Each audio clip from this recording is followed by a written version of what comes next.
Obviously, you start out by eating breakfast. You clean the bunk for inspection, and then I think it was 10 o'clock in the morning, Yiddish class. First hour of the day was always a Yiddish class.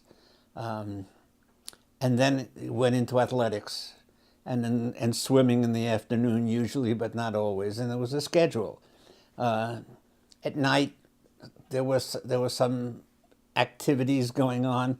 Mostly there was just on the field. Shabbos, we'd strip the bunks and they would wash the floors and clean up.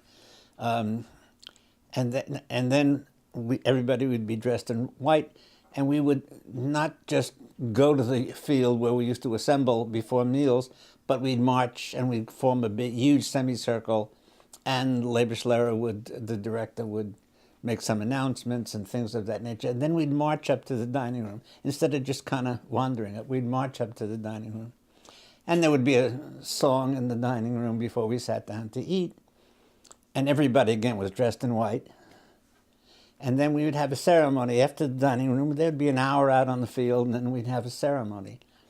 We'd sing songs, and Lebish would read, and that's kind of stuff. And that was Shabbos. It was not a godly Shabbos, but it was a Shabbos. Something to demark the week and to say that we are Jews and this is the way we do it.